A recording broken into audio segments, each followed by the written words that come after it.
35 armes AK-47, plus de 150 chargeurs garnis, des balles, 15 grenades et autres effets militaires ont déjà été récupérés par la fondation Patrick Munyoma depuis le lancement de l'opération de récupération d'armes et les effets militaires détenus illégalement par les civils le 11 novembre dernier à Goma et ses environs. Cette initiative est très saluée par la société civile locale. Pacheco Kavundama les a rencontrés.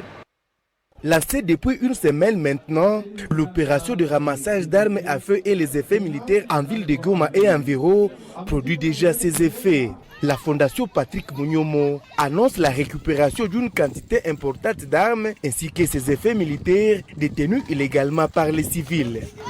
Par rapport au projet de ramassage d'armes, c'est vraiment un sentiment de satisfaction pour la fondation parce que depuis le début de l'opération, nous avons déjà ramassé plus de 35 armes, plus de 150 chargeurs garnis, plus de 15 bombes et d'autres munitions et une quantité suffisante de munitions.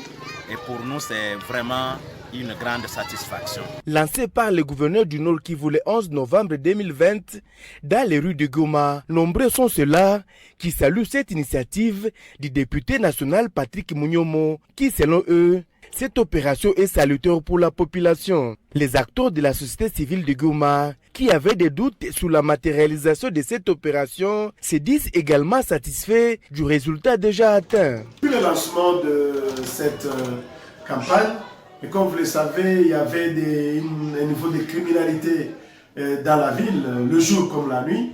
Depuis le lancement, en fait, il n'y a plus de criminalité. Et donc, nous saluons cette initiative. Et nous pensons que si la sensibilisation évoluait dans ce sens, que tout le monde qui détient les armes, tout le monde qui détient les armes pour les utiliser dans le kidnapping ou dans les tueries ciblées, peuvent les remettre, n'est-ce pas, en vue de sécuriser les personnes, en vue de rendre encore notre ville de Goma et les environs, de vivre dans la paix et dans la sécurité. Rappelons que pour cette première phase de ramassage d'armes à Goma, la fondation Patrick Munyoma et ses partenaires avaient disponibilisé une somme de $50 000 américains.